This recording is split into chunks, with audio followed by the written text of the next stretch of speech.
Esto es una producción de Mindalia Televisión y Mindalia Radio, audiovisuales sin ánimo de lucro, de Mindalia.com, para aportar conocimiento y crear conciencia. Mindalia.com, la primera red social de ayuda altruista a través del pensamiento. De un navío, cuando le anuncian que hay un tsunami, lo que tiene que hacer es, lo más rápido posible, es dirigirse al tsunami. A ver si puede llegar lo suficientemente pronto para que la ola todavía no haya adquirido mucha altura. Y a lo mejor cuando llegues, la ola todavía no tiene mucha altura, eleva el barco cae, se mete en el centro del tsunami, pero ya la ola esa no le impacta. Lo que hay que hacer es irse al centro del tsunami. Sabéis que en los tifones, en los huracanes, hay un centro. En ese centro la temperatura es cálida, el cielo es azul y no hay viento. Ese es el centro de un tifón, ese es el centro de un huracán. Cielo azul, temperaturas cálidas y no hay viento. Bien, pues, tal como lo percibo, cada vez más seres humanos, lo que estamos haciendo es, nos damos cuenta de que esto es un huracán de magnitud creciente. A partir de ahí, no nos vamos a ningún sitio, nos quedamos aquí. Nos quedamos aquí. Y eso sí, lo que hacemos es ponernos en el centro del huracán. ¿Qué significa ponerte en el centro del huracán? Desconecta en la medida de lo posible de lo que han sido los factores de manipulación que han hecho hacia ti. En la medida de lo posible, sin rasgarte la vestidura, sin agobiarte. En la medida de lo posible, empieza a practicar que necesitas poco y lo poco que necesitas lo necesitas poco. En la medida de lo posible, recuerda que el trabajo no es un derecho sino una obligación y pon en práctica tus dones y talentos. En la medida de lo posible, no tengas deuda, no tengas crédito. En la medida de lo posible, no te me agobies, no te me agobies. En la medida de lo posible. Eso irse situando en el centro del huracán. Y en el centro del huracán hay cada vez más gente. Y en ese centro del huracán se produce el hecho que os estará pasando probablemente a más de uno y una de las que estáis aquí. Y es que cuando te colocas en el centro del huracán, ya de hecho no tienes que decir nada. Yo en mi actividad laboral no tengo que decir nada. Ahí estoy, posicionado en el centro del huracán. En la actividad laboral y en mi vida cotidiana. Ahí estoy, en mi vida familiar, ahí estoy, en el centro del huracán. He desconectado en todo lo que me ha sido posible, en coherencia con lo que siento en corazón. Y hay todavía algunas cosas en las que no he desconectado y no pasa nada, no me agobio, tranquilidad, todo irá en evolución, todo irá fluyendo. Y en el centro del huracán lo que me di cuenta es la gente que está yun yun, yun yun, yun yun, en el tifón. Y veo que la gente que está en el tifón se me queda así mirando, claro, diciendo, bueno, ¿y este hombre cómo está quieto? ¿Y cómo está tranquilo? ¿Y cómo está sonriendo? Y yun yun, y yun yun. Y veo que alguno en algún momento hace así y me pregunta, ¿cómo estás tan tranquilo? No le da casi ni tiempo. No le da casi tiempo de terminar la pregunta porque ya se la lleva el huracán a otra parte. O estará pasando a más de uno y de una. Y se empiezan a acercar a ti gente que, mira, no tienen de este tipo de cosas que estamos comentando, de estos tan locos como, vamos, totalmente, vamos, para un manicomio. Pero muy lejos, un manicomio muy lejos. Este tipo de cosas le suena a chino, literalmente. Pero lo que no le suena a chino es como ven que tú vives. Cómo tú estás tranquilo. Este hombre que no se me enfada, que no discute, que ante toda la situación está sonriendo. ¿Qué pasa aquí?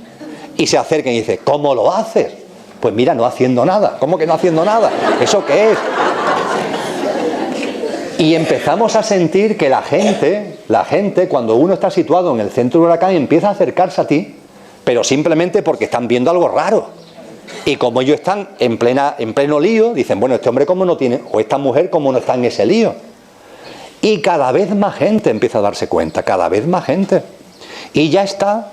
Y qué agradecido estoy a lo del círculo 1 y lo del círculo 2 porque no tengan medida. Es decir, porque estén apretando tanto el calentador. Porque debido a eso precisamente cada vez más gente, cada vez más gente, cada vez más gente se está dando cuenta.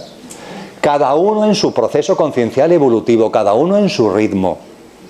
Y un tema que habéis planteado como tema y que me habéis planteado en las personas que os vais acercando varias veces durante la tarde de ayer y el día de hoy. Y nuestros seres queridos, y la gente que está en nuestro entorno, que no se dan cuenta, que siguen ahí. Bien, respeto al libre albedrío, desde el amor. En el Evangelio de Mateo, capítulo 24, los apóstoles le preguntan a Jesús: Jesús, ¿cómo será el final de los días? Entendiendo como el final de los días lo que en el Apocalipsis se llama la parusía, mal traducido como la segunda venida de Jesús, el surgimiento de la nueva humanidad en la nueva tierra. Y le preguntan los discípulos: ¿cómo será ese momento? ¿Qué pasará en ese momento? Y Jesús lo describe diciendo: primero vendrán tiempos de desolación. Los tiempos de desolación es las calamidades que la humanidad siempre ha conocido. Hambre, guerras, pero con una intensidad que hasta ahora nunca se había conocido. Os recuerdo que el ser humano, la población humana, no llegó a los 1.000 millones de seres humanos hasta el año 1850. Que a principios del siglo XX la población humana era de 1.280 millones de personas. Hoy casi 1.000 millones de seres de personas pasan hambre. Es decir, lo que era la población del planeta a mitad del siglo XIX es la cifra equivalente a la cantidad de gente que hoy pasa hambre. Hoy, como consecuencia, os lo decía antes, de las guerras, etcétera, etcétera, solamente de la guerra hay 50 millones de desplazados. Si sumamos la guerra, el hambre, la superpoblación, son varios centenares de millones de personas. La población a principios del siglo XX era de 1.280. Hoy hay cientos de millones de personas desplazadas por consecuencia del hambre, de las guerras. Estamos viviendo lo que siempre hemos vivido: guerra, hambre, calamidades diversas, pero con una intensidad que nunca antes se había conocido. Esos son los tiempos de la desolación. Dice Jesús: a continuación vendrá la gran tribulación. Y la gran tribulación es, primero, más de lo mismo. Y segundo, cosas desconcertantes, pero que serán nuevas.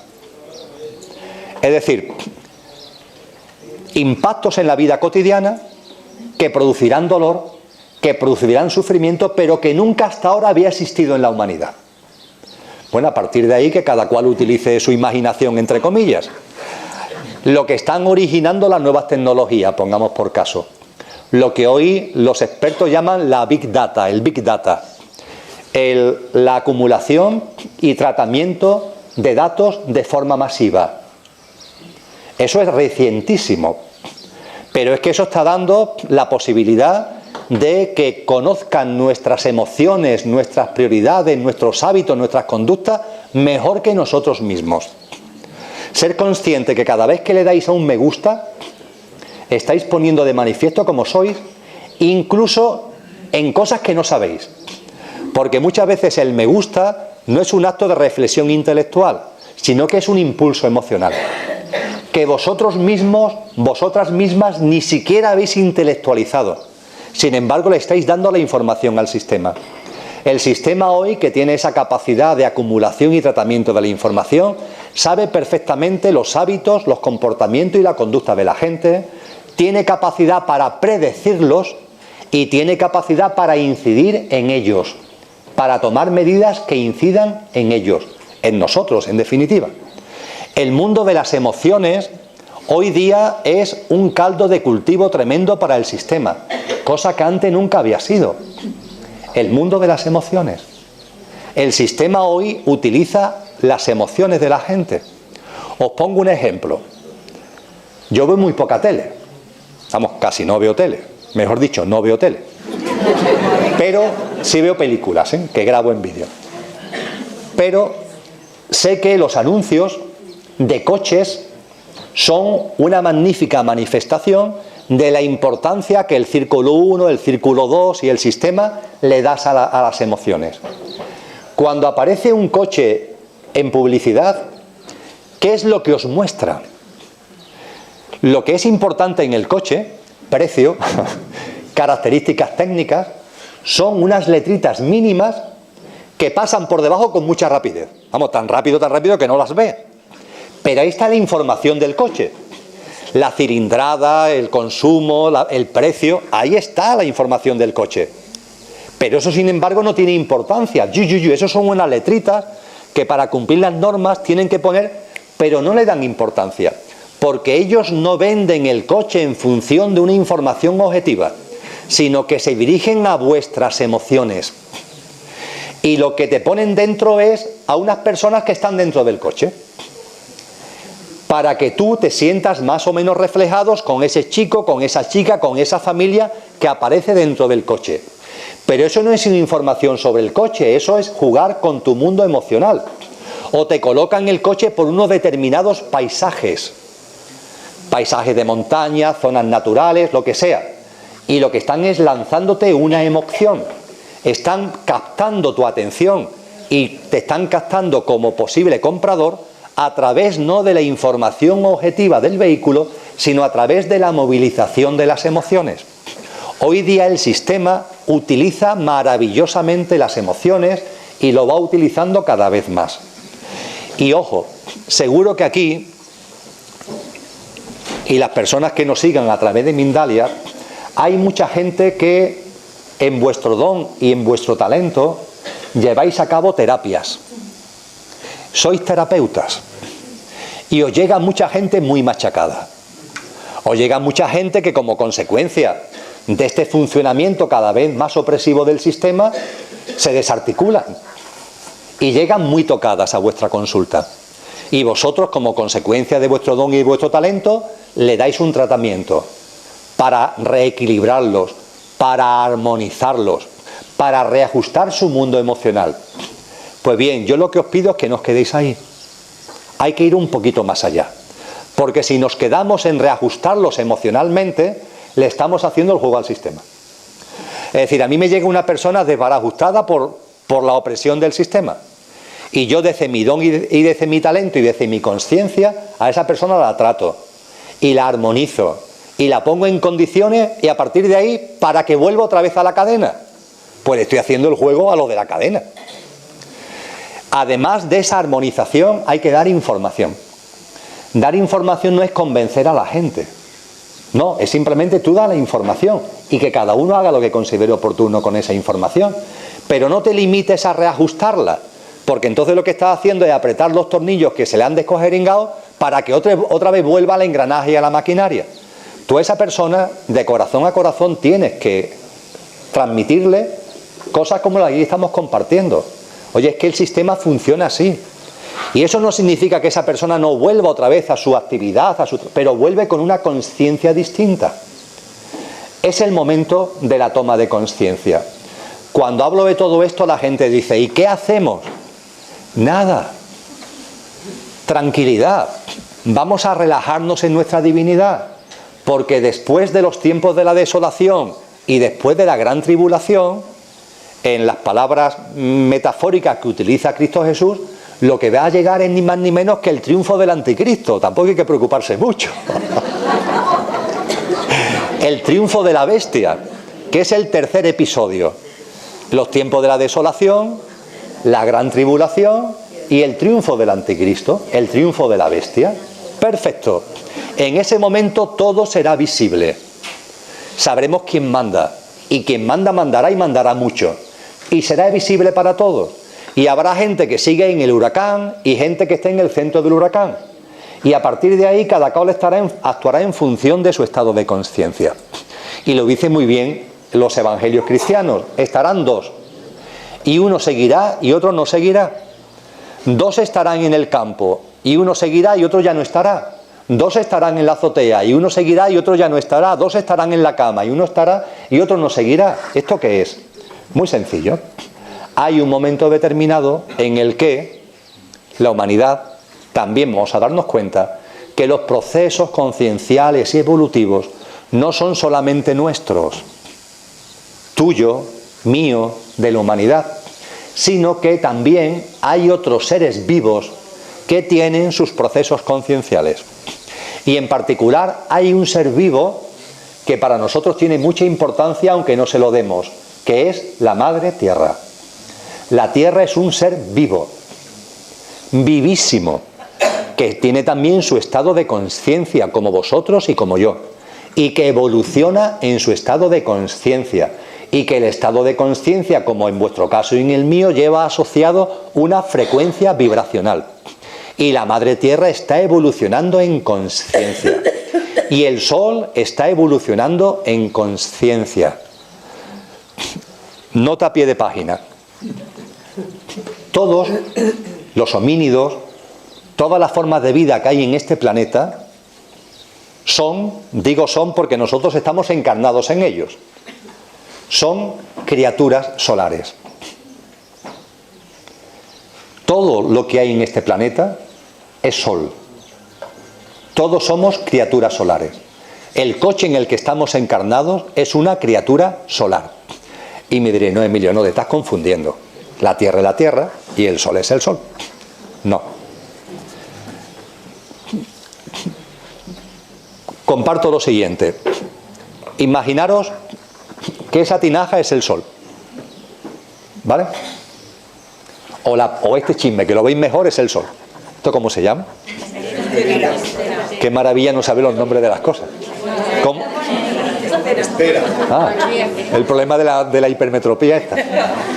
Esta esfera de fondo, para cribar trigo, imaginaros que es el Sol.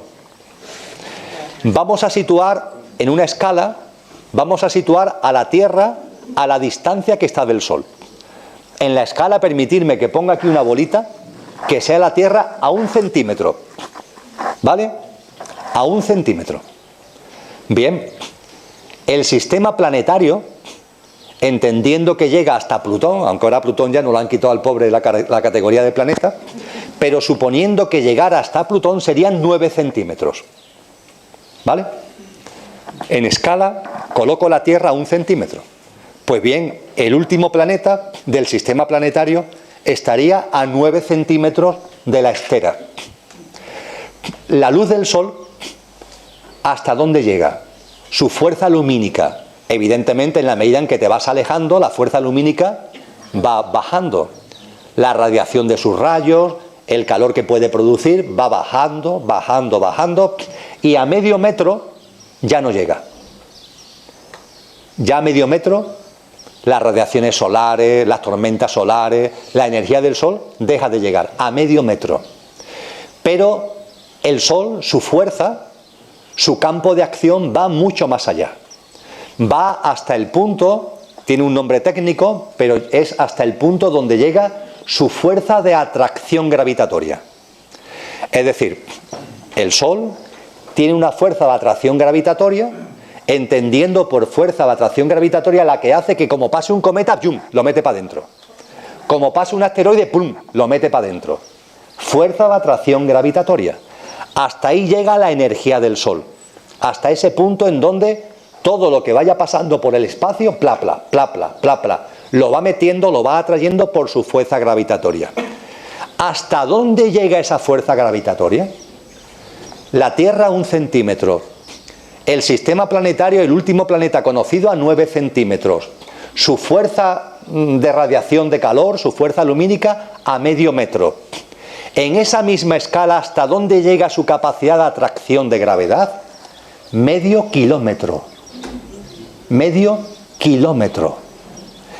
Ese es el cuerpo del Sol. Vosotros y yo tenemos una energía. Cada uno de nosotros tiene no solamente su cuerpo físico, mental y emocional, sino que también irradiamos una energía. Esa energía en algunos casos es de 1 centímetro, de 5 centímetros, de medio metro. Se dice que la fuerza de nuestro corazón puede llegar hasta 4 metros, que la influencia de nuestros pensamientos a medio metro y que la influencia de nuestro corazón hasta 4 metros. Esa es mi fuerza, eso es lo que yo soy. Aquí que estáis todos juntos, os estáis entremezclando tremendamente vuestra fuerza de corazón los unos con los otros. Y cada uno en un radio de 4 metros está entremezclando su fuerza con los que estáis al lado. Esa es nuestra presencia. Pues bien, la presencia del Sol, lo que es de verdad el cuerpo solar, en esa escala donde la Tierra es 1 centímetro, llega a medio kilómetro. Lo que quiero trasladaros con esto es que la Tierra es la epidermis. Es la epidermis, forma parte del Sol, y tanto que forma parte del Sol. Todo lo que está hasta medio kilómetro forma parte del Sol, no digamos ya lo que está a 1 centímetro del Sol. Todas las formas de vida que hay en este planeta son criaturas solares, somos criaturas solares. Y el ser vivo Tierra es una criatura solar, y tiene su proceso conciencial evolutivo, y el Sol tiene su proceso conciencial evolutivo que evidentemente afecta a todo lo que el Sol es y a todo lo que el Sol representa. Y esos estados de conciencia están en evolución. Y los estados de conciencia de la Madre Tierra están en interacción con el Sol, los estados de conciencia del Sol están en interacción con los otros sistemas solares y están en interacción con el centro galáctico. El centro galáctico es una masa de energía bestial, enorme, colosal. Hay un agujero negro que tiene una energía superior a 1 millón de veces la del Sol. Y ese centro galáctico es un ser vivo con su proceso conciencial y evolutivo, por disparatado que le parezca a nuestra mente. Lo que quiero decir con esto es que el proceso conciencial mío tiene importancia, claro que lo tiene. El proceso conciencial vuestro y de la humanidad tiene su importancia, claro que lo tiene. Pero ojo, vivimos en un ser, que es la Madre Tierra, que tiene su proceso conciencial evolutivo, que pertenece a un ser, que es el Sol, que tiene su proceso conciencial evolutivo, que pertenece a un ser, que es la galaxia, que tiene su proceso conciencial evolutivo, y todo está interrelacionado. Pues bien, en esa interrelación, la Madre Tierra ha incrementado su estado de conciencia. Algunos lo miden a través de la denominada resonancia Schumann. La resonancia Schumann lo único que pone de manifiesto es que la vibración de la Madre Tierra en los últimos tiempos, sin saber muy bien por qué, desde el punto de vista humano, se ha incrementado. Y a partir de ahí todo es muy sencillo. En un ser vivo pueden vivir formas de vida que tengan una coherencia con la vibración del ser vivo que lo contiene. En un ser vivo pueden vivir formas de vida que tengan una vibración coherente con la vibración del ser vivo que lo contiene. Coherente no significa que sea la misma, sino en un margen. Permitidme que sea muy coloquial y me invento las cifras. Vamos a suponer que la vibración de la Madre Tierra es 10. Bueno, pues si la vibración de la Madre Tierra es 10, en coherencia, en la Madre Tierra pueden vivir formas de vida que oscilen entre 5 y 15. La vibración de la Tierra es 10, no tienes por qué vibrar exactamente como ella, pero sí en un margen. Permitidme que coloquialmente diga más 5 menos 5, entre 5 y 15. Formas de vida que vibren entre 5 y 15 son coherentes y pueden vivir en el escenario de la Madre Tierra, cuya frecuencia vibracional es 10. Pero ¿y si la Madre Tierra en su proceso conciencial evolutivo aumenta su vibración? Por hacerlo fácil en cálculos numéricos. ¿Y si la Madre Tierra aumenta su vibración y llega a 15? Bien, perfecto. Podrán seguir viviendo en coherencia en la Madre Tierra formas de vida que estén menos 5 más 5, es decir, entre 10 y 20. Entre 10 y 20. Coherencia vibracional. Las formas de vida que no estén entre 10 y 20 no pueden seguir en la Madre Tierra, porque no hay coherencia vibracional, ni más ni menos. Pueden seguir en muchos, si la creación es gigantesca, pero en este ser vivo no, porque frecuencialmente, energéticamente no es posible. Pues bien, vamos a hablar ahora de la humanidad. La humanidad está en evolución conciencial, pero ojo, cada miembro de la humanidad, cada componente en libre albedrío, está en su pleno derecho de ir al ritmo que considere oportuno. Y no pasa nada, pero tenemos que ser conscientes que va a llegar un momento en donde, estoy quizá utilizando en demasía las parábolas cristianas, pero es que son muy descriptivas, donde llegue el novio. Hay una parábola en el cristianismo que es que están las novias, un poco machista el asunto, están las novias esperando que llegue el novio para las bodas. Y el novio va a llegar. La Madre Tierra va a subir su frecuencia vibracional. El novio va a llegar. Y ahí están las novias, que somos los seres humanos. y se nos dice que hay novias listas y novias necias. Las novias listas son las que en las lámparas están acumulando aceite, están acumulando energía para el día que llegue el novio. Mientras que las novias necias le importa un bledo eso. Están en su día a día, en su sota, caballo y rey, y le importa un bledo tener energía, tener aceite en las lámparas. Pero un día llega el novio. Y el día que llega el novio, las novias que tienen la lámpara llena de energía, se le abren las puertas del banquete. Y las novias necias que no tienen energía no pueden entrar al banquete. Se nos dice que las novias necias llamarán a la puerta, pero el novio le dirá que no pueden entrar porque no tienen energía, porque en su proceso no se han ocupado de llenar de energía las lámparas de aceite. La llegada del novio es, entre comillas, el juicio final, pero que no es juicio, porque nadie te enjuicia.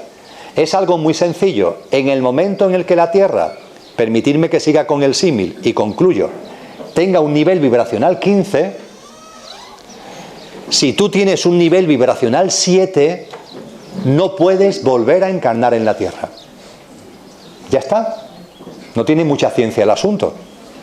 Mientras que la Tierra tenía un nivel vibracional 10, admitía formas de vida con vibración entre 5 y 15. Con lo cual, si tú como ser humano, tu nivel, tu estado de conciencia, su frecuencia vibracional era de 7, tú podías seguir encarnando y viviendo experiencias en la Madre Tierra. Pero en el momento en que su proceso conciencial evolutivo, la Madre Tierra, aumenta su frecuencia vibracional, cosa que ha ocurrido, las formas de vida que tengan vibración 7 no pueden volver a encarnar en la Madre Tierra. Oye, no pasa nada, hay muchos sitios donde encarnar, pero no podrás encarnar en la Madre Tierra.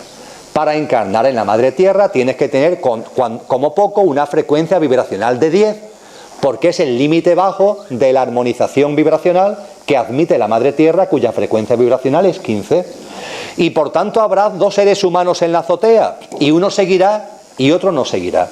¿Por qué? Porque uno de ellos en su estado de conciencia tiene nivel vibracional 11 y el otro tiene nivel vibracional 8. Y que no pasa nada, que no se trata ni de tonto ni de listo, sino que cada cual va en su proceso conciencial y evolutivo. Pero lo cierto es que cuando llegue ese momento, no podrás seguir encarnando en el plano humano si no tienes un mínimo de 10 en tu frecuencia vibracional asociada a tu estado de conciencia. Eso es la parusía, eso es la presencia crística, que es lo que significa literalmente la palabra parusía, presencia. Presencia crística en el sentido de vibración, en el sentido de energía, en el sentido de conciencia, de conexión con tu Cristo interior, de tu esencia divina, de lo que realmente eres. Y es así de sencillo. Y no pasa nada. Y habrá seres queridos que cuando se produzcan. Esto es una producción de Mindalia Televisión y Mindalia Radio, audiovisuales sin ánimo de lucro de Mindalia.com, para aportar conocimiento y crear conciencia. Mindalia.com, la primera red social de ayuda altruista a través del pensamiento. De un navío, cuando le anuncian que hay un tsunami, lo que tiene que hacer es, lo más rápido posible, es dirigirse al tsunami. A ver si puede llegar lo suficientemente pronto para que la ola todavía no haya adquirido mucha altura. Y a lo mejor cuando llegues, la ola todavía no tiene mucha altura, eleva el barco cae, se mete en el centro del tsunami, pero ya la ola esa no le impacta. Lo que hay que hacer es irse al centro del tsunami. Sabéis que en los tifones, en los huracanes, hay un centro. En ese centro la temperatura es cálida, el cielo es azul y no hay viento. Ese es el centro de un tifón, ese es el centro de un huracán. Cielo azul, temperaturas cálidas y no hay viento. Bien, pues, tal como lo percibo, cada vez más seres humanos, lo que estamos haciendo es, nos damos cuenta de que esto es un huracán de magnitud creciente. A partir de ahí, no nos vamos a ningún sitio, nos quedamos aquí. Nos quedamos aquí. Y eso sí, lo que hacemos es ponernos en el centro del huracán. ¿Qué significa ponerte en el centro del huracán? Desconecta en la medida de lo posible de lo que han sido los factores de manipulación que han hecho hacia ti. En la medida de lo posible, sin rasgarte la vestidura, sin agobiarte. En la medida de lo posible, Empieza a practicar que necesitas poco y lo poco que necesitas lo necesitas poco. En la medida de lo posible, recuerda que el trabajo no es un derecho sino una obligación y pon en práctica tus dones y talentos. En la medida de lo posible, no tengas deuda, no tengas crédito. En la medida de lo posible. No te me agobies, no te me agobies. En la medida de lo posible. Eso irse situando en el centro del huracán. Y en el centro del huracán hay cada vez más gente. Y en ese centro del huracán se produce el hecho que os estará pasando probablemente a más de uno y una de las que estáis aquí. Y es que cuando te colocas en el centro del huracán, ya de hecho no tienes que decir nada. Yo en mi actividad laboral no tengo que decir nada. Ahí estoy, posicionado en el centro del huracán. En la actividad laboral y en mi vida cotidiana. Ahí estoy, en mi vida familiar, ahí estoy, en el centro del huracán. He desconectado en todo lo que me ha sido posible, en coherencia con lo que siento en corazón. Y hay todavía algunas cosas en las que no he desconectado y no pasa nada, no me agobio, tranquilidad, todo irá en evolución, todo irá fluyendo. Y en el centro del huracán lo que me di cuenta es la gente que está yun yun, yun yun, yun yun, en el tifón. Y veo que la gente que está en el tifón se me queda así mirando, claro, diciendo, bueno, ¿y este hombre cómo está quieto? ¿Y cómo está tranquilo? ¿Y cómo está sonriendo? Y yun yun, y yun yun. Y veo que alguno en algún momento hace así y me pregunta, ¿cómo estás tan tranquilo? No le da casi ni tiempo. No le da casi tiempo de terminar la pregunta porque ya se la lleva el huracán a otra parte. O estará pasando a más de uno y de una. Y se empiezan a acercar a ti gente que, mira, no tienen de este tipo de cosas que estamos comentando, de estos están locos como vamos, totalmente, vamos, para un manicomio. Pero muy lejos, un manicomio muy lejos. Este tipo de cosas le suena a chino, literalmente. Pero lo que no le suena a chino es como ven que tú vives. Cómo tú estás tranquilo. Este hombre que no se me enfada, que no discute, que ante todas las situaciones está sonriendo. ¿Qué pasa aquí? Y se acerca y dice, ¿cómo lo haces? Pues mira, no haciendo nada. ¿Cómo que no haciendo nada? ¿Eso qué es? Y empezamos a sentir que la gente, cuando uno está situado en el centro del huracán, empieza a acercarse a ti, pero simplemente porque están viendo algo raro. Y como ellos están en pleno lío, dicen, bueno, este hombre como no tiene, o esta mujer como no está en ese lío. Y cada vez más gente empieza a darse cuenta, cada vez más gente. Y ya está. Y qué agradecido estoy a lo del círculo 1 y del círculo 2 porque no tengan medida, es decir, porque estén apretando tanto el calentador. Porque debido a eso precisamente cada vez más gente se está dando cuenta. Cada uno en su proceso conciencial evolutivo, cada uno en su ritmo. Y un tema que habéis planteado como tema y que me habéis planteado en las personas que os vais acercando varias veces durante la tarde de ayer y el día de hoy. Y nuestros seres queridos.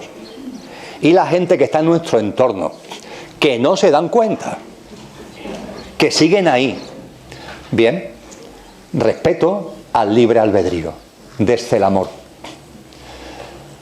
En el Evangelio de Mateo, capítulo 24,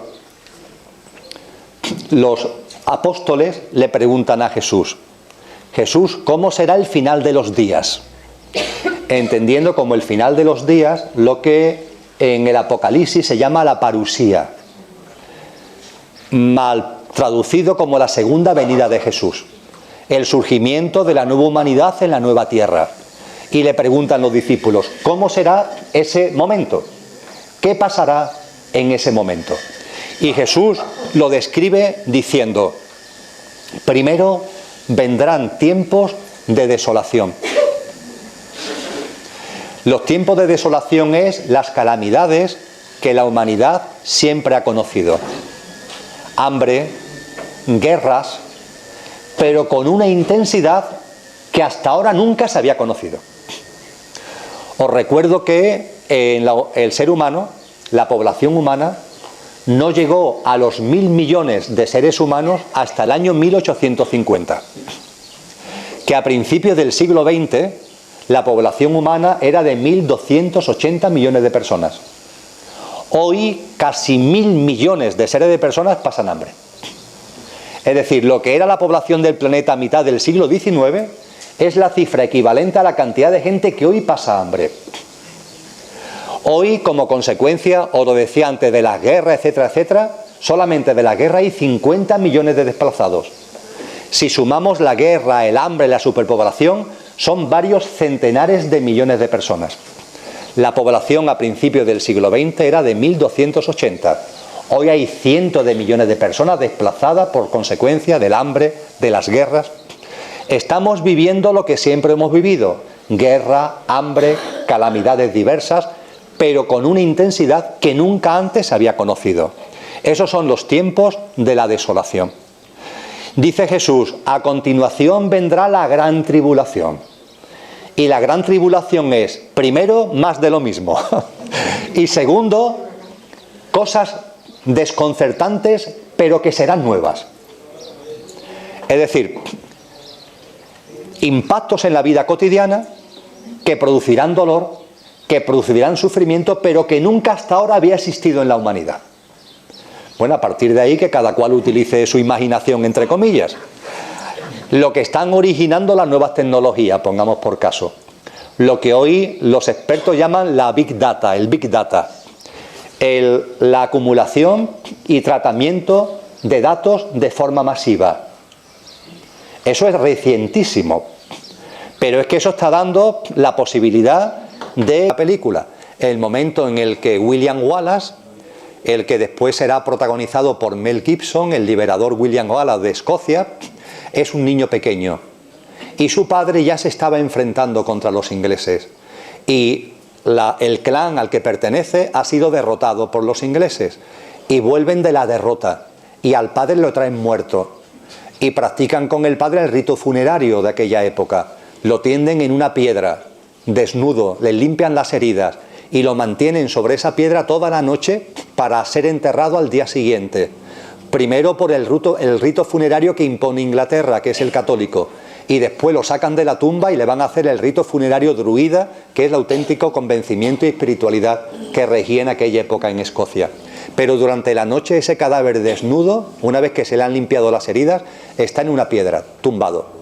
Claro, el niño, el que va a ser William Wallace, el que va a ser protagonizado por Mel Gibson, el niño ha visto llegar a su padre muerto y ha visto cómo le limpian las heridas, cómo lo tumban en la piedra, sabe que va a pasar allí la noche, y ese niño durante la noche, mientras que está dormido, tiene un sueño, y el sueño es una especie de pesadilla, porque él se ve a sí mismo también desnudo sobre otra piedra en paralelo al padre, y el padre está muerto, y él desde la piedra gira la cabeza para mirar a su padre, y entonces el padre, entre comillas, que está muerto, abre los ojos y vuelve la cabeza para mirarlo también a él, y se cruzan las miradas, y en ese cruce de mirada le dice el padre a su niño, a su hijo: tu corazón es libre, ten el valor de hacerle caso.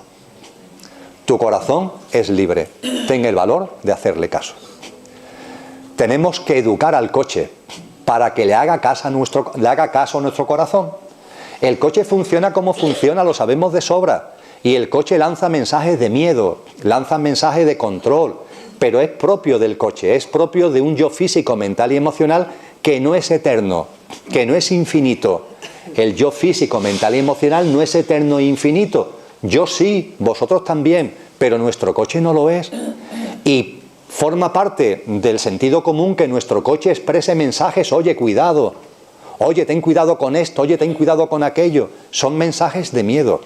Lo único que tenemos que hacer es educar a nuestro coche para decirle: mira, no, tú haces lo que yo indico y yo voy a tener el valor de hacer caso a mi corazón y voy a poner el coche al servicio de lo que mi corazón indica. Ya está. Es que no tiene más. No le demos tantas vueltas. Al final es simplemente tener el valor de hacerle caso a nuestro corazón.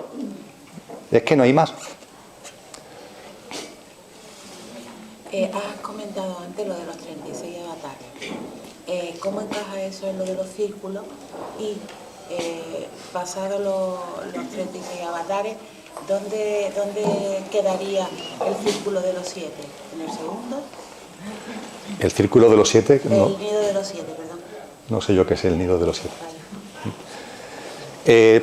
Vuestra compañera me hace referencia a cuando comentando el proceso de manipulación, comenté que habían venido entidades, seres de otro mundo, que habían hecho transferencia en consciencia y que inicialmente eran 36.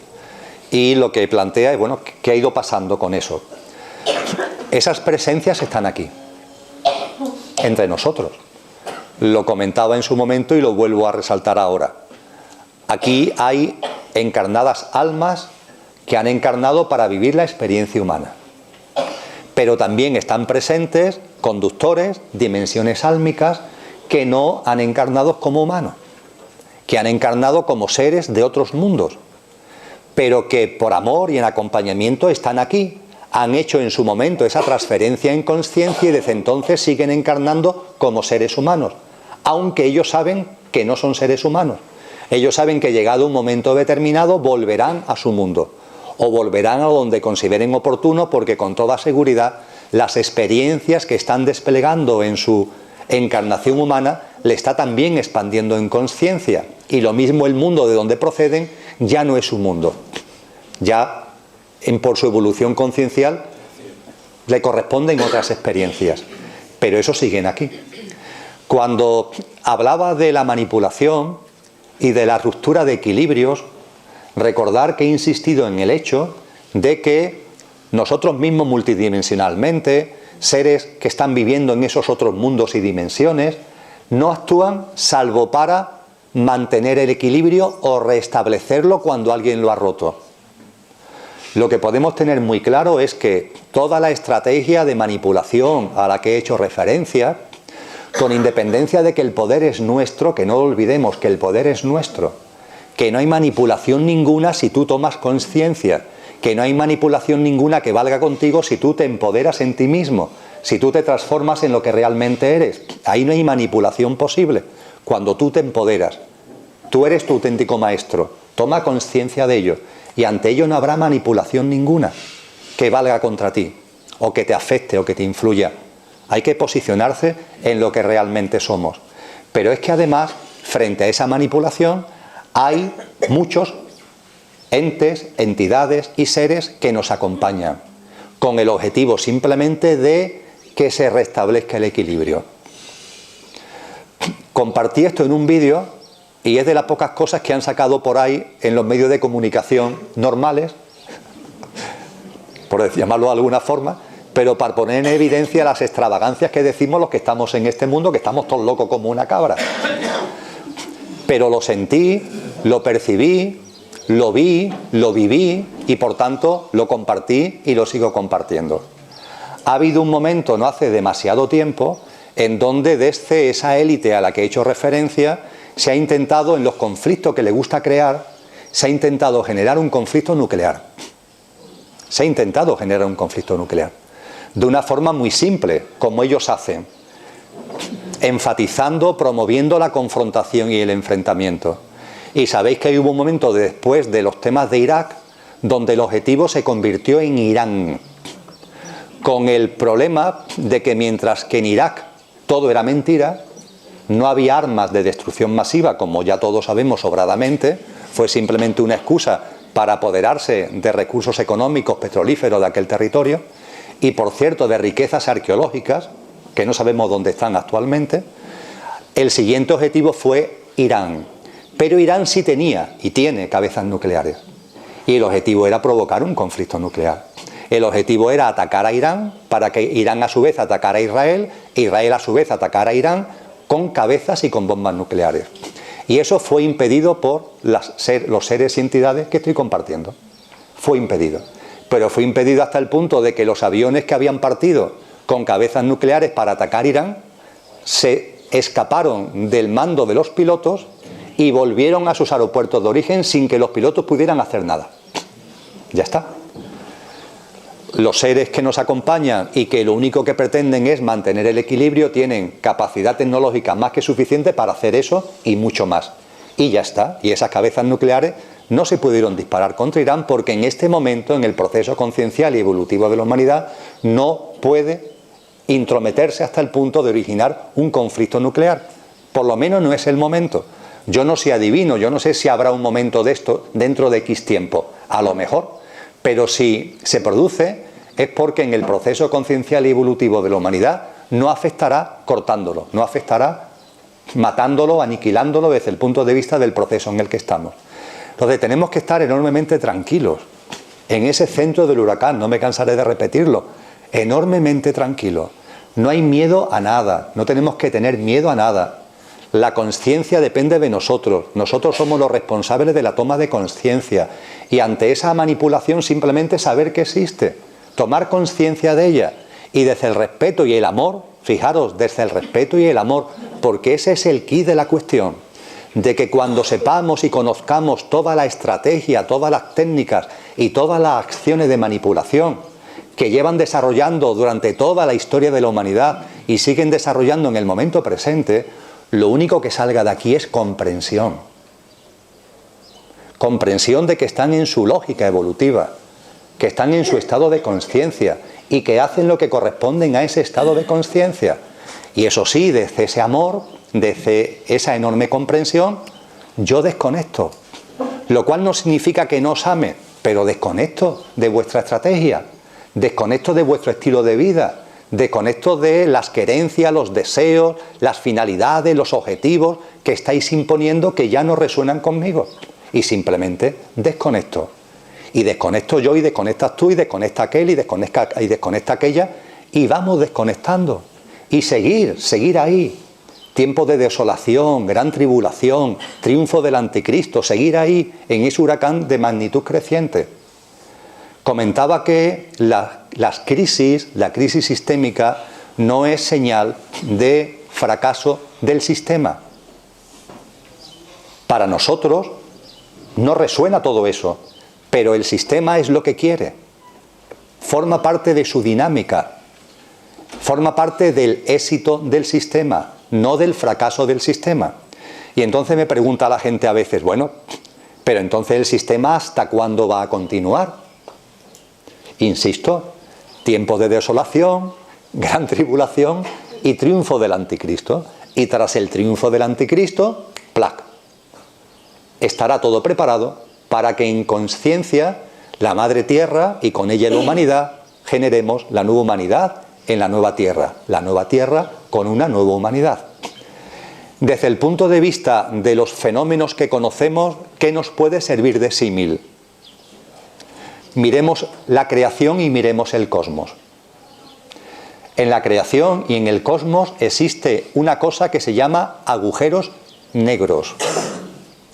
Los agujeros negros son formas de vida, como todo. También los agujeros negros son formas de vida.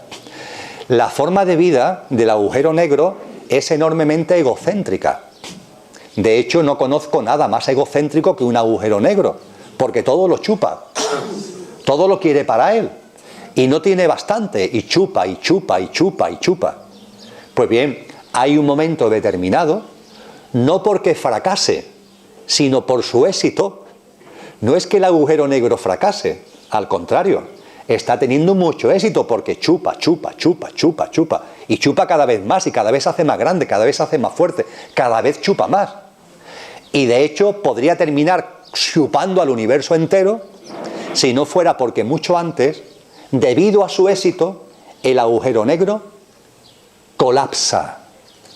Pero no porque fracase, sino porque por su éxito, de tanto chupar, finalmente se hunde en sí mismo. Que es lo que le pasa al agujero negro, que es por lo que nos dicen que abren puertas interdimensionales, portales para viajar, anillos de gusanos, que permiten viajar a una parte del otro del universo, porque al caerse, ese hundimiento está provocando una especie de anillo de gusano que te permite ir a otra parte del universo. Pero es consecuencia de que de tanto éxito, de tanto chupar, se hunde en su propio peso. Tal como lo percibo, esto es el proceso en el que está en el sistema. Chupando, y habrá un momento determinado en el que se hundirá en su propio peso. Ya está. Cuando triunfe precisamente, de tanto triunfar, se hundirá en su propio peso. Y mientras tanto sí, habrá turbulencias, huracán de magnitud creciente. Pero cada vez más seres humanos, esas turbulencias las comprenderemos, las entenderemos, sabremos que tiene su sentido profundo, sabremos que esas turbulencias son necesarias, que el proceso se siga manteniendo así, porque eso hace que cada vez más seres humanos en conciencia se den cuenta, fijaros qué maravilloso, para que se den cuenta cada vez más gente, hace falta que este agua se caliente y que se caliente de una forma abrupta para que, entre comillas, las ranas comencemos a saltar, y en esa comprensión y en ese amor vivamos en paz, en coherencia con nuestro corazón en el día a día.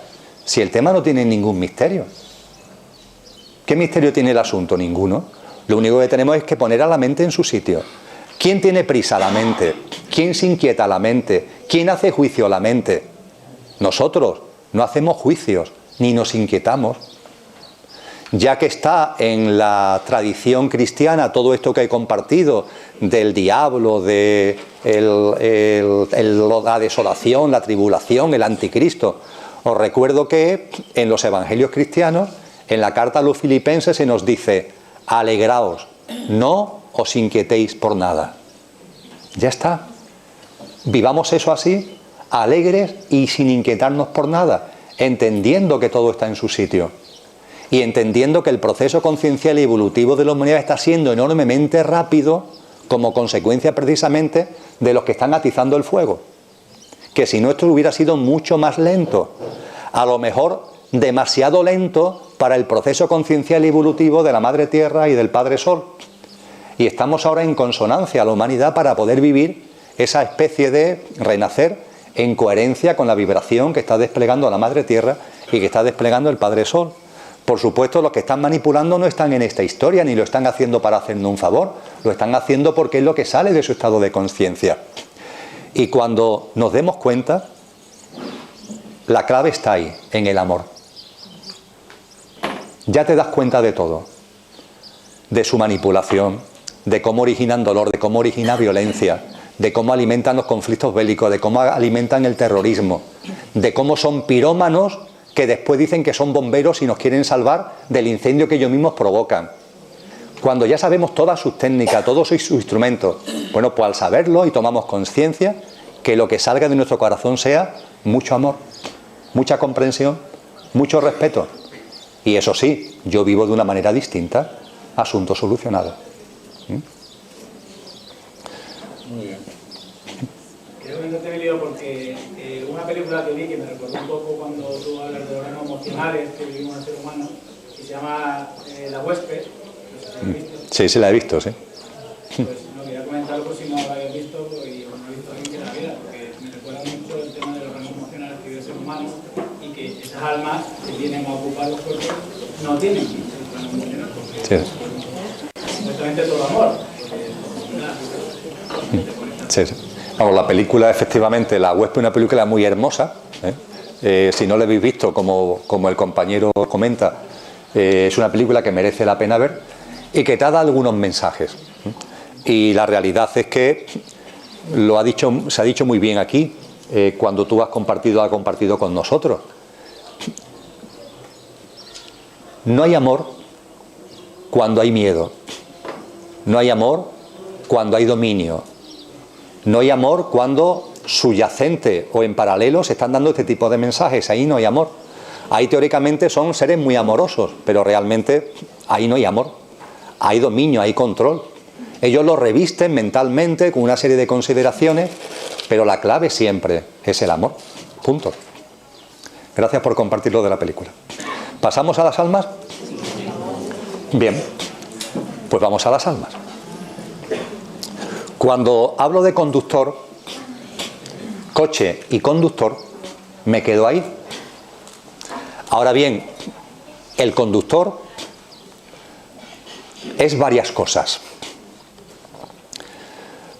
Yo diría, por expresarlo muy sencillamente, de que el conductor podemos llamarlo espíritu.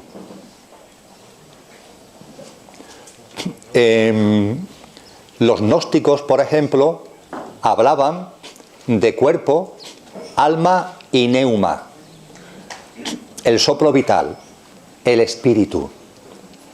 En los misterios eleusinos que se pusieron en marcha en la antigua Grecia, cerca de Atenas, 1500 años antes de Cristo, ahí se habla de cuerpo, de alma y también de ese soplo vital, de eso que es algo más. En la terminología y en la corriente espiritual cristiana se nos habla en las cartas de Pablo, en los Colosenses, de que el ser humano es cuerpo, alma y espíritu. El domingo de la semana que viene, día 15, celebra la Iglesia Católica el día de Pentecostés. El 15 de mayo de este año 2016 es la fiesta de Pentecostés.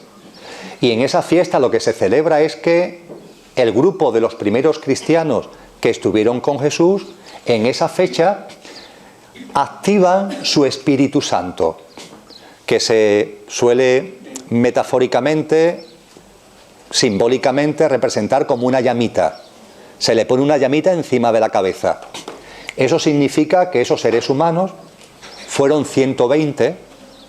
Los Hechos de los Apóstoles nos dan este número y formaron el primer grupo cristiano que tuvo como nombre Camino, que es como se denominaron a sí mismos ese núcleo inicial de los 120 primeros cristianos, que eran fundamentalmente mujeres.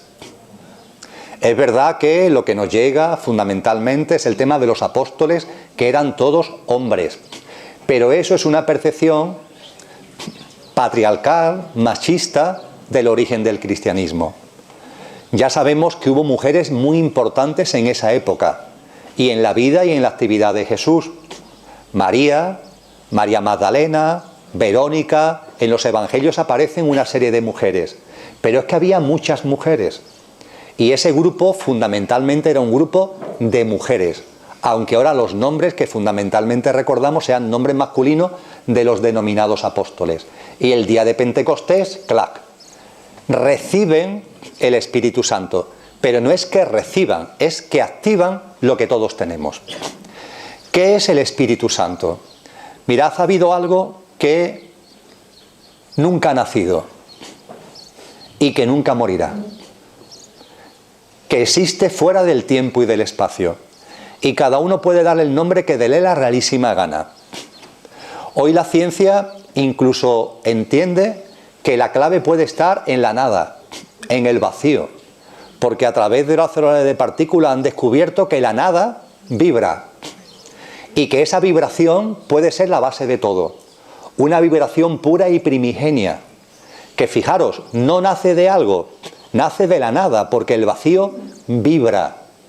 De eso se dio cuenta Einstein, pero no pudo demostrarlo. Se dio cuenta Higgs en los años 60 del pasado siglo XX, pero no pudo demostrarlo. Ahora con los adelantos y las experiencias de los aceleradores de partículas se sabe que el vacío vibra. Y a esa vibración del vacío se le llama bosón. Y a Higgs, que esto lo había dicho en el año 1964, le dieron el Premio Nobel de Física en el 2013, es decir, medio siglo después. Aún no había muerto, una persona nonagenaria, pero que no había fallecido, y aunque no pudo ir a recoger el premio, se le dio el Premio Nobel de Física por lo que él ya había adelantado 50 años antes, pero no se ha podido demostrar hasta el año 2012, a través de los aceleradores de partículas.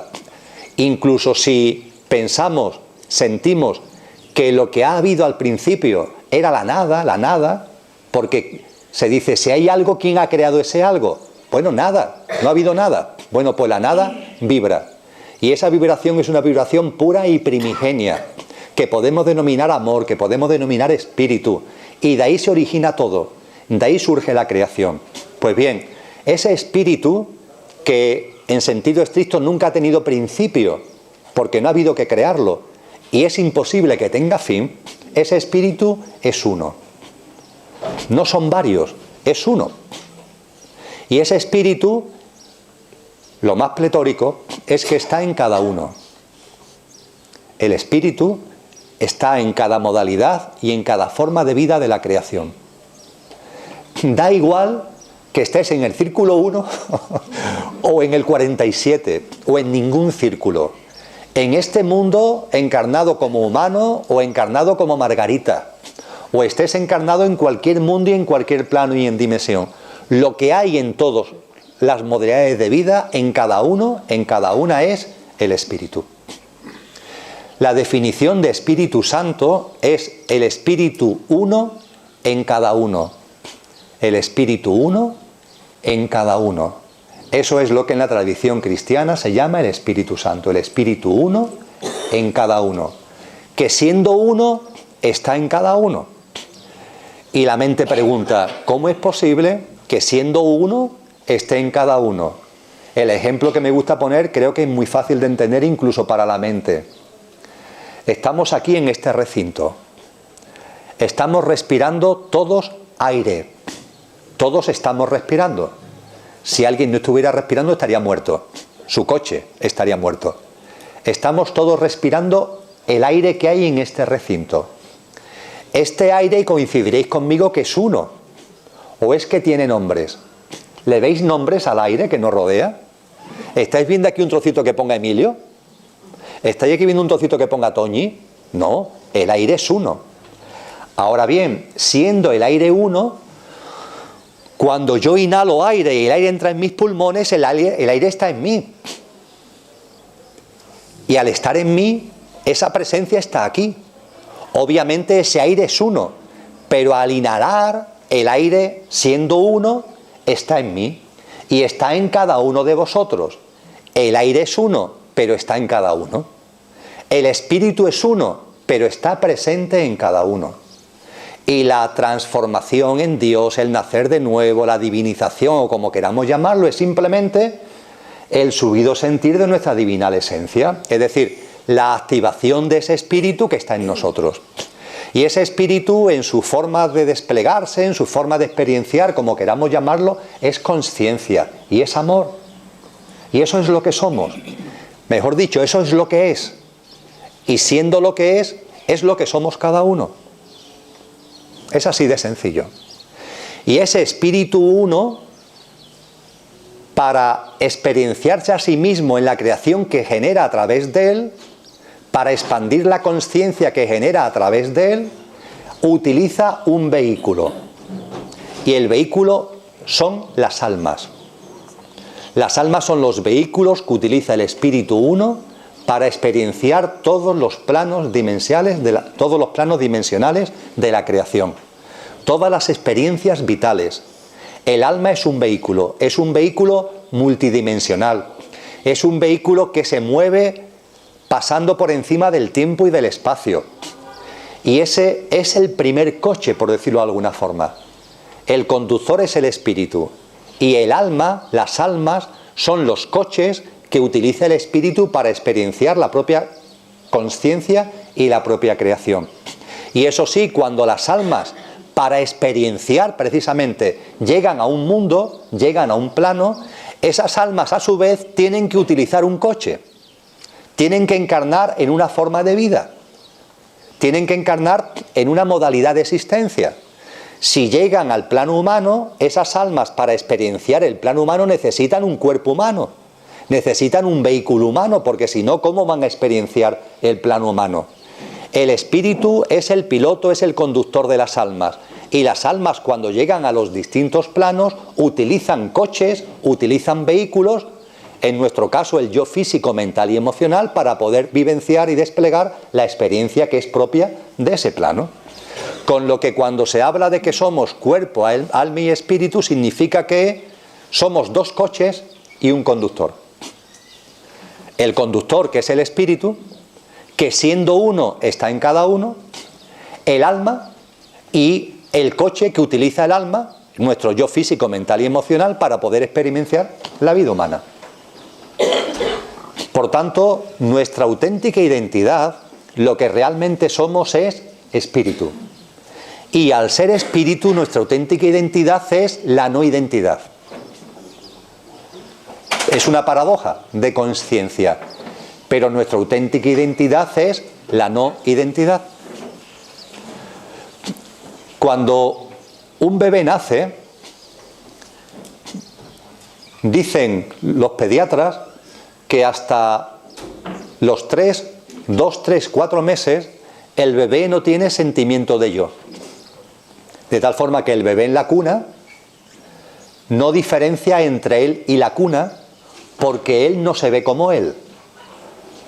Al no verse como yo, al no tener sentimiento de yo, el bebé es todo. Es otra paradoja de consciencia.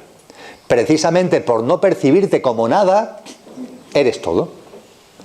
En cuanto que te percibes como algo, ya no te ves como todo, porque tú mismo, al percibirte como algo, ya estás viendo a los demás como otra cosa distinta de ti. En el momento en el que tú te percibes como yo, aparece el otro. La mamá que coge al bebé para amamantarlo lo quiere mucho, pero la mamá se ve a ella como mamá y al bebé como bebé. Ahí hay dos. La mamá, al verse como yo, ya también crea al bebé como otro y concibe y ve al bebé como otro. El bebé no. El bebé, cuando la mamá lo coge, la mamá es él. Él es la mamá, él es el sonajero, él es la cuna, él es el biberón, él es todo porque no es nada.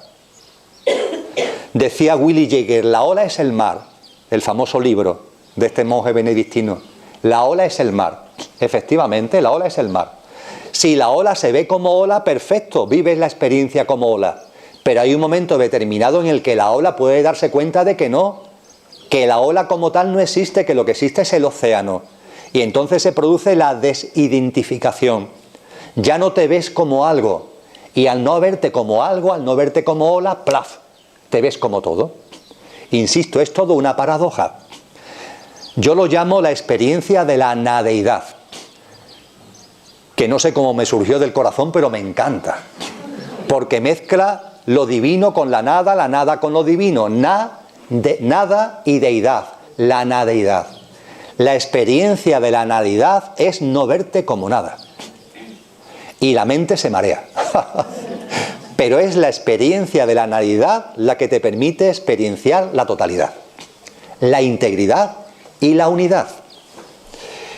Bien, y no pasa nada. Cuando hablemos de la muerte, cuando hablemos del tránsito, cuando hablemos del túnel de luz, cuando llegamos al plano de luz, hay dos grandes opciones conscienciales. ¿Te ves como algo o no te ves como nada? Vosotros y yo vamos a estar ante esa opción conciencial. Ya hemos estado ante esa opción conciencial en tránsitos anteriores, en encarnaciones anteriores. Cuando llegamos al plano de luz, te puedes ver con algún tipo de identidad o sin identidad ninguna. Si te ves con identidad, es obvio que esa identidad no es física. Ya no estás aquí, estás en el plano de luz. Es una identidad que podríamos denominar álmica. Ya no te ves como yo físico, mental y emocional, como el coche que has utilizado para experienciar la vivencia humana. Eso ha quedado aquí ya y ha sido quemado en el crematorio o enterrado en el cementerio. Y tú allí, en el plano de luz, ya no te puedes ver con una identidad física. Ahora bien, puedes verte a ti mismo con una identidad álmica. Te ves como alma. Es una opción en consciencia. La otra opción en consciencia es que te veas como nada, sin identidad ninguna, y vives la experiencia de la nadidad. Ahora vamos a hablar de las almas, y vamos a hablar por tanto de la experiencia de verte a ti mismo como alma.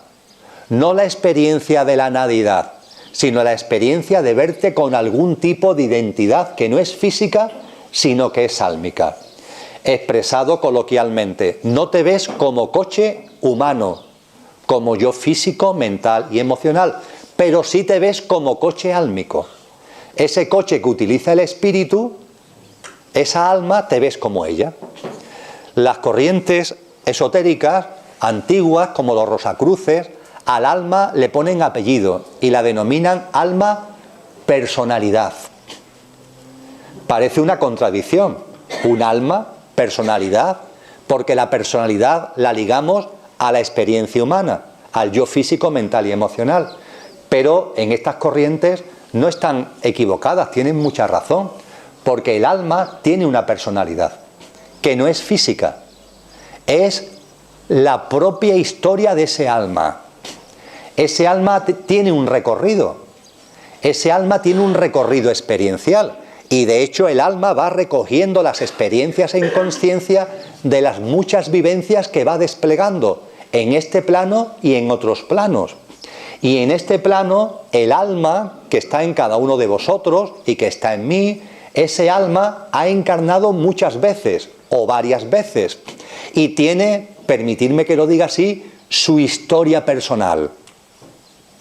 Las almas tienen su historia personal como consecuencia de su bagaje experiencial, como consecuencia de las vidas vividas, como consecuencia de las encarnaciones experienciadas. Tiene su bagaje.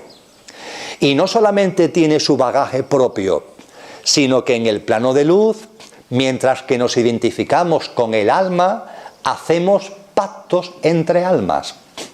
Es decir, cuando encarnamos, no solamente encarnamos para vivir experiencias, sino que lo hacemos en colaboración, en acuerdos y en pactos con otras almas. Almas que se ven a sí mismas como almas, con almas personalidad como la nuestra, y como almas personalidad con nuestra historia personal cada una, historia álmica, hacemos pactos, que son pactos de amor, cuando encarnamos aquí. De modo y manera que al encarnar, cada uno viene a vivir unas determinadas experiencias que tienen que ver con su historia personal. Tú como alma has vivido una serie de experiencias, pero quieres vivir otras. O has vivido experiencias que quieres volverlas a vivir por los motivos que sean. Tienes unas historias personales tú que te llevan a encarnar de nuevo. Pero es que además hay unos acuerdos y unos pactos con otras almas, que son acuerdos, no diría que sean imprescindibles, pero que vienen muy bien para vivir experiencias humanas. Ahora tú vas a ser mi padre, mi madre, mi hermano. Y en la siguiente vida, como consecuencia del pacto que hemos hecho cuando volvemos a encarnar, ahora vamos a ser pareja. Y vamos a hacer este papel y ahora tú vas a hacer ese. Y nos encarnamos en pactos de amor con otras almas. ¿Cómo identificar aquí los pactos de amor con los seres humanos que tenemos a nuestro alrededor, donde hay almas que tienen pactos de amor con nuestras almas? Pues no hay ninguna regla, no hay ningún protocolo, no puedo aconsejar ningún test.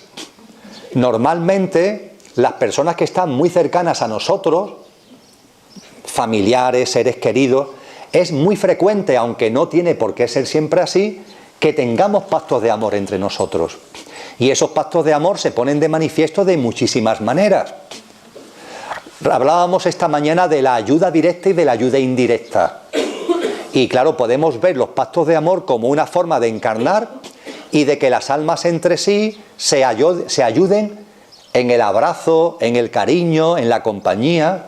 Pero ojo, hay pactos de amor que lo que conlleva es ayuda indirecta.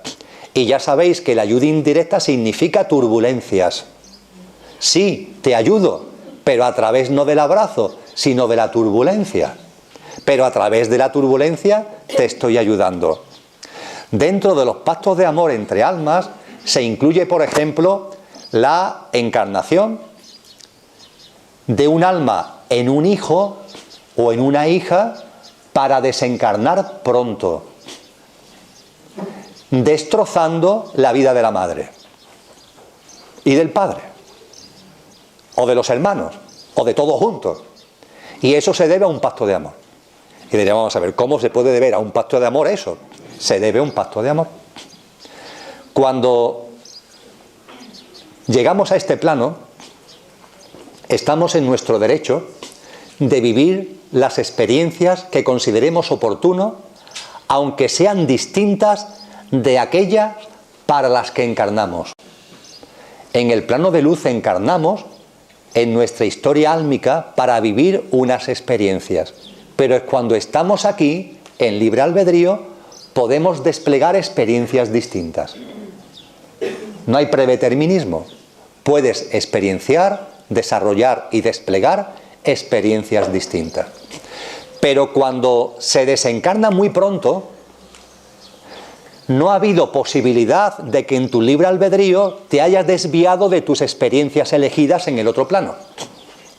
Por ejemplo, un ser vivo, un ser humano, que es abortado en el feto materno, ahí no ha habido posibilidad de que haya desplegado experiencias distintas de las elegidas. No ha habido margen de maniobra para que haya podido desplegar experiencias distintas de las elegidas en el otro plano.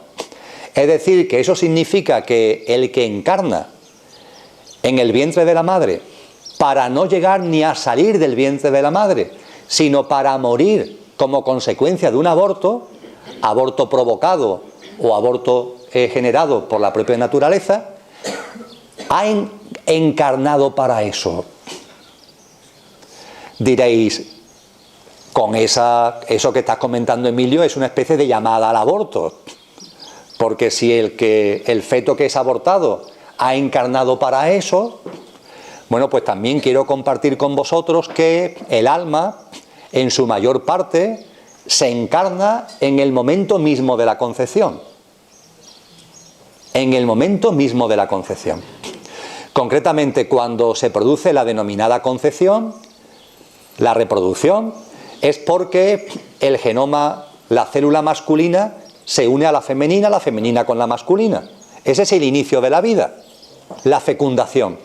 Es lo que se llama el cigoto, la unión de la célula femenina con la célula masculina. La reproducción celular comienza inmediatamente. 2, 4, 8, 16, 32.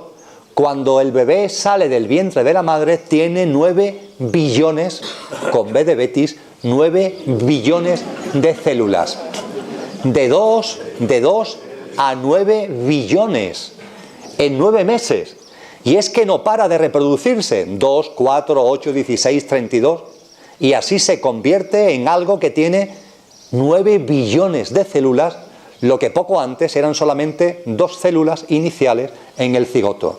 Pues bien, la encarnación masiva del alma se produce cuando hay 8 células. 2, 4, 8.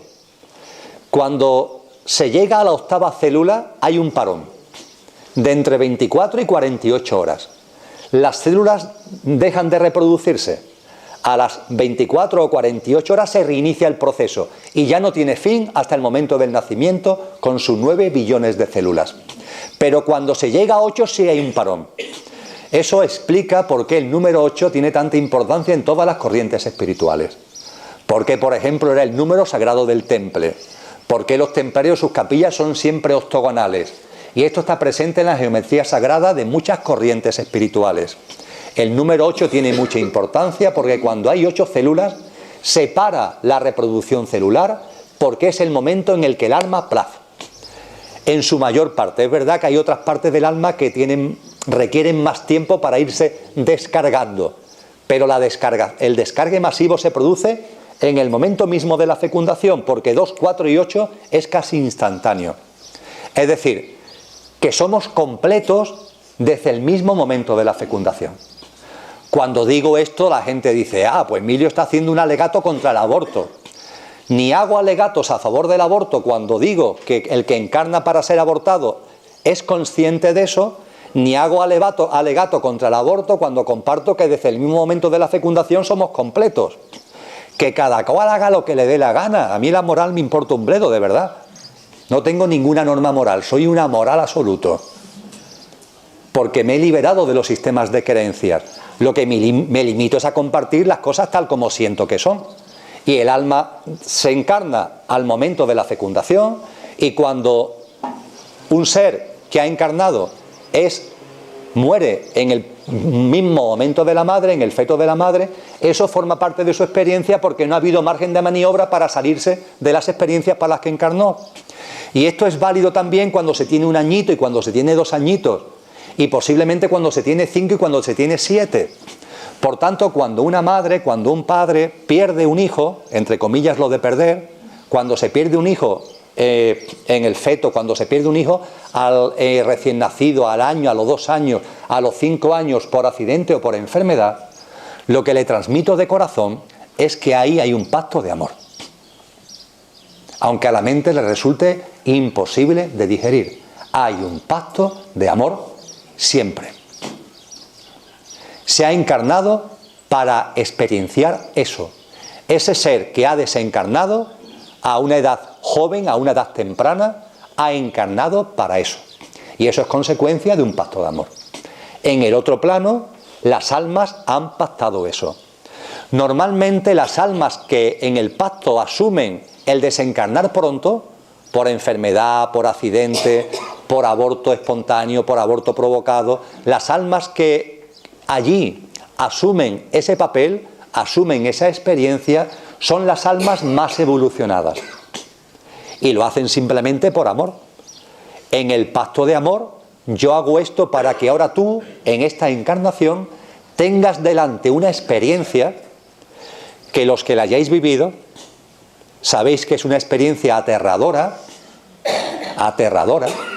pero que a su vez te mueve tanto el tablero, es un golpe tan enorme en tu vida, que casi te obliga a plantearte cosas, a preguntarte cosas y a acercarte a gente que si no hubiera sido por ese golpe en la mesa, tú hubieras pasado por esta encarnación sin plantearte estas cosas, sin preguntarte estas cosas, sin acercarse a esa gente.